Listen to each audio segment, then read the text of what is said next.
പഠിപ്പിക്കുക. Praise the Lord. ഞാൻ രാവിലത്തെ ക്ലാസ് ഒന്നും കേട്ടിട്ടില്ല. ഞാൻ ഉച്ചയ്ക്ക് ഇപ്പോൾ ജോലി സ്ഥലത്ത് നിന്ന് കയറി വന്നതാണ്. ഞാൻ ഈ നാട്ടുകാരിയല്ല, തൃശ്ശൂർ അപ്പുറമുള്ള ആളാണ്. ഞാൻ ഹോസ്റ്റലിൽ താമസിക്കുന്ന ആളാണ്. പക്ഷേ എനിക്ക് ക്ലാസ് കേൾക്കണമെന്ന് ആഗ്രഹം കൊണ്ട് ഞാൻ വന്നതാണ്. ഞാൻ ഒരുപാട് ധ്യാനം കൂടിയിട്ടുണ്ട്. പക്ഷേ ഇവിടെ കേട്ട ഒരു infinity divided by anything is equal to infinity എന്നുള്ളൊരു വാക്ക് എന്നെ ഭയങ്കരമായിട്ട് സ്പർശിച്ചു.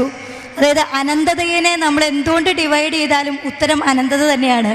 അപ്പോൾ ഈ കടുകുമണിയോളം വിശ്വാസം എന്നൊക്കെ പറയുന്നത് ആ ഒരു അനന്തത, അതിൻ്റെ ഒരു അംശം കിട്ടിയാലും അത് അനന്തത തന്നെയാണ്. ഇപ്പം നമുക്കൊരല്പം വിശ്വാസം ഉണ്ടെങ്കിലും അതൊരു വലിയ കൃപ തന്നെയാണ്, വലിയൊരു വിശുദ്ധിയാണ് എന്നുള്ള ആ ഒരു വചനം എന്നെ വല്ലാണ്ട് സ്പർശിച്ചു.